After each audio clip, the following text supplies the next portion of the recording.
Happy Saturday! Hope you're having an awesome day.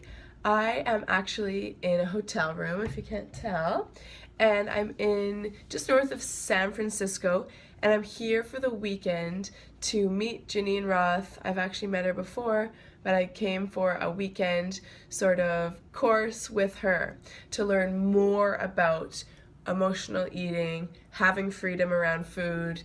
And so she really has been a huge part of my journey. And if you've never read any of her books, Janine Roth, it's Geneen, and then the last name is Roth, Roth. I always like to spell it out because of my mumble. Sometimes people don't know what I am saying. So I'm a little bit stuffed up. I've got a sinus thing going on from the airplane ride yesterday. But I'm excited for today because today it's Saturday and I wanted to share some habits that I use and habits that people I've noticed that have a generally healthy relationship to their body and a happy life, and they don't struggle with their weight, habits that they cultivate. And so here goes. I've got 8 things, and all I want you to do today is just listen. Don't feel like you have to learn it all. I'm going to share 8 things, and I want you to pick one thing that you're excited to try. The rest of the things can go on the back burner. Maybe you'll keep a little notebook, and maybe once you've mastered one of the habits, you'll want to try another one. But we can't be perfectionists on this journey, and we can't do everything at once. And a great thing someone said to me once was, Charmaine, you can have it all, and you can do it all, but not all right now. And so that was really helpful for me because I was a type A. I wanted it all. I wanted to do everything. I never wanted to miss anything. And it was just a really helpful thing that woman said, because now I put things on the back burner and I focus on the things that really matter. And then as I have time, I pull new things into the foreground. But I know I can't do everything well at once. So I stay really laser focused on what matters at the moment. So the first thing I want to say is, what's your definition of success when it comes to weight loss? So when I was, 4 or 5 years ago, I did a fitness competition and I was like starving myself. I remember being at the ski hill and eating raw oats with chocolate flavored protein powder mixed with water. That was my lunch while everyone else was having burgers and poutine. I was weighing and measuring all of my food. I was afraid to go out for dinner or celebrations because I didn't know what to eat. And so, what's your definition of success? Is it to weigh and measure and be scared of food your whole life? Or is it to work on yourself enough that the food does not have charge over you anymore and that you can go out for dinner whenever you want? You are just going to make different choices. And you know what? I would rather see someone eat hamburgers all day, every day with relaxation and mindfulness than someone eat, healthy but mindlessly and overstuff their bodies at every meal. And I'm not kidding when I say that. And I'm certified in nutrition. I have a kinesiology degree. I've spent a lot of years learning about the human body. And I 100% believe that the stress we put on ourselves around food is worse for us than anything we could eat. And so just take away that stress. Slow yourself down around meals. That's a game changer. So my first thing is a morning ritual. Now, as some of you know from watching my videos and seeing the times I post my videos, I'm a total early bird. And I am not saying that you need to become an early bird. No. However, I am saying that I want you to consider taking control of your day as soon as you wake up. So the first 20 minutes of your day sets the spirit, the energy for the entire day. If you wake up and you grab your smartphone and you start texting and you start looking at social media and you start checking emails, the world is going to control your day. You are not going to control your day, and you are going to have a day full of chaos and unrest and craziness. And if you decide to wake up on your alarm goes off, you press stop, you sit there, and you have more of a ritual, more of a purpose to how you start your day, you will see your life transform. So first thing I do, I'll share my morning ritual. So I wake up and I choose that I want to have a peaceful and productive day. The actual first thing I do is I press stop on my alarm. I never press snooze. If you're pressing snooze on your alarm clock, this is telling yourself that it's okay to procrastinate. It's okay to push off your goals till tomorrow. And it's just setting yourself up. It all comes back to those thoughts and, these golden threads that weave throughout our lives. But if you're pressing snooze every day, twice a day, 3 times a day, whatever, you are not jumping onto your day and taking control. And that sort of sets a tone for procrastination throughout the day. So stop the alarm. Put your feet on the floor. The next thing I do is I say 3 things I'm grateful for. So I'm not going to lie. I wake up pretty excited about my days, and this is not how I used to live my life. I used to sleep till 10 or 11 in the morning. I hated my job. I hated my life. Now I've made a lot of changes to get where I am, but 3 gratitudes is something I do whether I'm excited about my day or I'm not. But if I'm not excited about my day and I say what 3 things I'm grateful for, just in my head, I don't want to wake up my husband, it changes my whole spirit. And I'm like, holy, I am lucky and I am blessed and I am going to have a great day. So all I want you to do is say 3 things you're grateful for as soon as you wake up. The next thing I do is I actually make my side of the bed.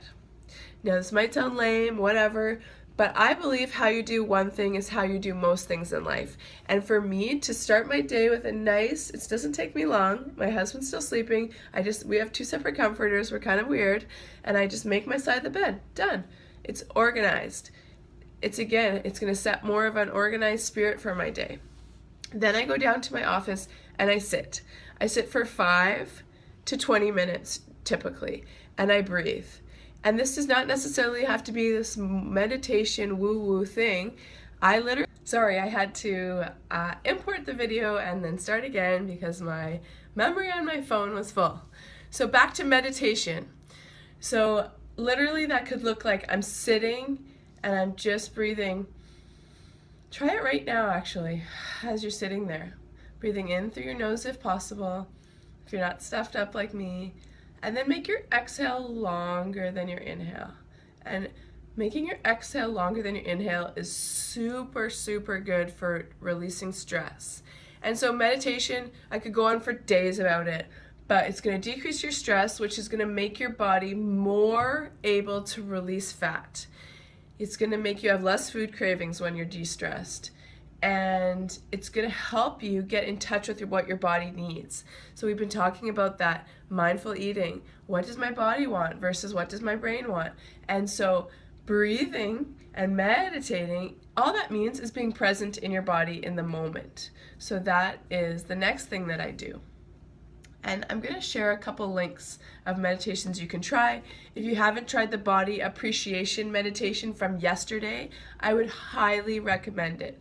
And like I said, you can do it any way you want. You could just be breathing. Sometimes I put music on. Sometimes I put on an audio to lead me through it. There's lots of ways to breathe and be present in your body. One of my friends says his meditation is his drive to work. He goes really early in the morning. It's half an hour. He just breathes and chills and drives mindfully. And that's for him, that's meditating. Some people it's walking in nature. It's not necessarily going to look the same for everyone. So after I do my meditation, I always read my vision for my life. What am I doing that day? Why am I getting out of bed? And it sets me up for a really successful day. So if you know where you're going, it's easier to get there, obviously. And the choices I make throughout the day are more in alignment with my vision because I've reminded myself of it. So we are going to talk about vision next week, but at the end of the week, set you up with a blueprint for moving forward from the course. So stay tuned for that. But even in the morning, just thinking about what your goal for the day is, what you want your day to look like. Set an intention. The next thing is I do a little bit of personal development, 20-30 minutes. I watch a YouTube video of somebody that I respect and love and want to learn from, somebody that's doing similar things to me. So that's kind of my morning routine. And that way, I take control of my day. And then everything that happens afterwards is sort of gravy. And, I get up before Kennedy, well before Kennedy, because I want that peace in my life. If I get up at the same time as Kennedy, the whole day is about her. And some people, maybe that's okay. But for me, I'm a little bit selfish. I have a lot of things I want to achieve in my life. And I do want to spend quality time with her. And I do want to be a great mom to her. but I can't be a great mom if I'm not taking care of myself first. So the next thing is consistently working on your positive self-talk. So people that are positive are not just positive by accident. And that's what I want to really enforce. If you feel like maybe you're a little bit of a cynical person, you don't have a really positive outlook on life, don't look at people and say, oh, they must have always been that way. No, no, no. Even people like, you might know Tony Robbins, personal development guru. He's an incredible speaker, energetic, life-changing guy. He says that every single day he has to work on his happiness, and he has to work on his positivity and his self-talk, and he does daily affirmations. And so don't think it's just going to happen by accident or that some other people have it easier than you, because no, everyone that's super happy works to be that way. And the work is worthwhile, very worthwhile, but it's not going to just happen. I really want to encourage you to realize that what you believe is what you're going to achieve. If you don't believe this process and this course is going to work for you, it's not going to work for you. If you don't believe you can ever lose weight because you've never lost weight before and you always fail, you're not going to lose weight and you're going to fail. So we've talked about this, breaking that inner critic down, but people that are positive and live at their healthiest weights have to work on it. And it's daily work. Yes, sometimes my negative inner critic comes in and I have to shut it down and I have to keep working on my positivity. So also, I love to repeat that quote, one of my favorite quotes, thoughts become things. So choose the good ones. Choose the good ones. You get to choose. And yes, thoughts might pop in your head, but you can say, no thanks, you're not serving me right now, and continue on. You can only have one thought at a time. So if it's a negative one, get it out of there, and then, as you go along, you're going to start to notice more positive coming. So the next practice I want to just add to that is, perception. The way life is really all in our head. And I'm not going to get too woo-woo esoteric, but you could look outside on a day where there's water falling from the sky, a rainy day, and you could say, wow, it's a rainy day. The streets are going to get cleaned up. I'm going to go out in the rain. It's so refreshing. I'm going to use the rain to cleanse me. You can say it's beautiful, it's gray and beautiful and whatever, it's a rainy freaking day. Or you can say it's so rainy and gloomy, oh, it's gonna be the crappiest day. So you get two choices. It's a rainy day, cool, let's go enjoy the rain, or let's stay inside and read a book, or let's appreciate what the day is. Or we can say, oh, it's so bad, poor me, it's raining. So I hate when people talk about the weather. So if you ever see me and you want to complain about the snow in Calgary or whatever, please don't, because I don't care. It's snowy because we live in Calgary, and it's cold because we live in Calgary. And oh wow, it's so fun. I get to wear my really warm winter jacket today because it's cold. So I'm not saying I don't love hot weather and getting out of the city sometimes, but if you're wherever you live, the grass is always greener. So just decide to enjoy the moment. It's a rainy and wet day. It's not a crappy and gloomy day. And you get to choose that. And, another example is anorexic women, or men for that matter. They are these stick people with no body fat, but they still look in the mirror and they see a fat person. Now that's an extreme body dysmorphia. But for us women, we look in the mirror, and no matter what we look like, what we weigh, we have it hardwired to criticize ourselves and to not actually see what's in the mirror. And to change that, we have to work on it. And that's going to segue me into the next point, which is mirror work. So daily mirror work. I'm going to post a bonus video, but basically that just literally means looking at yourself in the mirror, looking yourself in your eyes, and telling yourself one or two things you love about yourself. Charmaine, I love your strong legs. Charmaine, I love your smile. Charmaine, your eyes look beautiful today. Starting that positivity. And yesterday there was a post in the group, and I think it was Lee, and you said, I feel really weird posting a photo of myself and saying what I like. It seems kind of weird. And, some people feel like it's kind of I don't know what the right word is, but it's not selfish, it's not whatever, it's loving yourself. And our world is so negative that if you don't take it in your own hands to be positive, you're just going to get sucked back into the negativity of society. So check out that video. It's just 2.5 minutes on how to do mirror work, and it's life-changing. Next thing is avoid negativity as much as possible. So I like to think about negativity. We only get to have one thought at a time. We only get to bring so many beautiful things into our brain. And so if we choose to fill our brains with crap from social media that's not serving us, we look at the news, we're looking at, rag mags and comparing ourselves, and if we're only putting negativity and junk into our brain, what are we expecting our lives to look like? So I am very, very careful with what I put into my body, both food and into my mind. And my spirit is really sensitive. So if I'm watching the news every day, I am super depressed. I just want to eat everything in sight. It's depressing. There's no such thing as good news anymore. And if there is, it's because it's a slow news day. So I encourage you to do a negativity detox. Maybe it's that you're not going to watch the morning news for a couple of days or weeks. Maybe it's the newspaper. You don't open it up anymore. You try my tip about 20 minutes of personal development, watching inspiring people on YouTube. If you need any book recommendations, just let me know. I'd love to give you some of my favorite authors. So what you put in your brain is what you're going to start to show into the world. Another thing is people. And I'm not going to talk a lot about this, but if you're surrounding yourself with a lot of negative people, you hear that quote that says, we are the product of the 5 people we spend the most time with. And I don't know if it's the 5, but I do know that who you're surrounding yourself with informs a lot of your happiness and what you think is okay and what your standard for living is and how much success you believe you can achieve and deserve. It's proven. People that have only overweight friends are going to be overweight. Of course there's exceptions, but who you surround yourself with is who you think, it's what you think is okay in life. And I won't go on and on about that, but I still have some really negative family members, for example. And all I've had to do in the last few years is decide I'm going to set boundaries. If I am going to see them, it's going to be very time sensitive. I got to leave by 7 and get Kennedy to bed, whatever. And it's just less. I just spend less time with people that bring me down. I want to spend time with people that lift me up and are excited for me and what I'm doing, and that I'm excited for them, and we can really help each other grow. So surrounding yourself with people that are on a similar journey, that's what you're doing in this group, which is amazing, and just keep doing that. So negativity can be just as toxic for your body as toxic foods, and that could be negative thoughts. So ditching perfectionism, focusing on progress.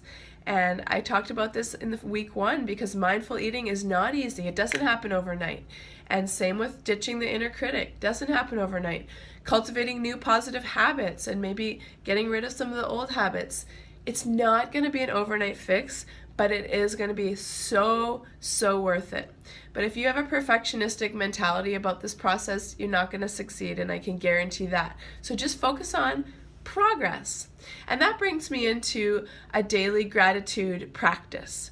So what I do every night, you heard about my 3 gratitudes in the morning, but every night I write down 5 successes from my day, because I want to focus on what went right. Even if the day was a total gong show, I drank 4 liters of water. I was able to move my body for 20 minutes. I ate as healthy as I could. I write down 5 successes, no matter how small they were. And then I write down 5 things I'm grateful for. And I do that at night to set my spirit for the night. And then I wake up in a better mood, always. So I started doing this success gratitude journaling 2 years ago, and it completely transformed my life. And I recommend doing that. Just have a little journal beside your bed. 5 successes, 5 gratitudes. If you're too tired one night, just say them out loud. But it is transformative. Last one, make loving food choices. So we talked about this in week 1. But, people that love and respect themselves don't eat crap. So it's like, the more you cultivate this self-love by doing your mirror work, doing your positive affirmations, it's not going to be a challenge not to eat junk. You just aren't going to want to. And I guess I have to ask you to take that on faith. Some of you are eating very clean already. But I used to eat a lot of junk, And I didn't have a lot of self-love. I hated myself. I hated myself how I looked in the mirror. Every opportunity I got, I ate junk because it was one way I comforted myself, and it tasted good, of course.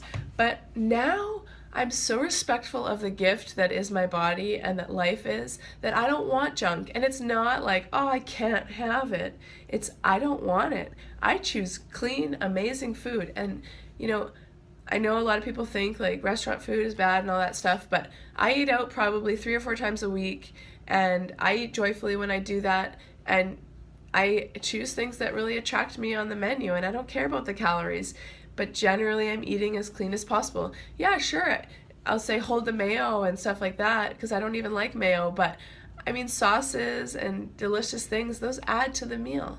So I'm not a calorie counter, as you can kind of tell. I'm not a portion control person. I eat what my body wants, and I do it mindfully. And this is the most loving way to achieve the body of your dreams. And I'm living at my lowest, happiest, healthiest weight, and I still eat out 3 to 4 times a week, and I pick what I want on the menu, not what I think I should eat, because conventional nutrition would say that. So make loving food choices, and I'm going to stop there. My quote of the day is, consistent action creates consistent results. Positive affirmation, I live my life with intention, and my habits match my intentions. And so don't try to do a 180 and change everything overnight. Pick one thing today. And that's what I want you to share. I want you to share one thing from what I talked about in this video that you're excited to start working on and making a habit in your life. So thanks for listening. I am excited to see your shares, and see you tomorrow. Bye.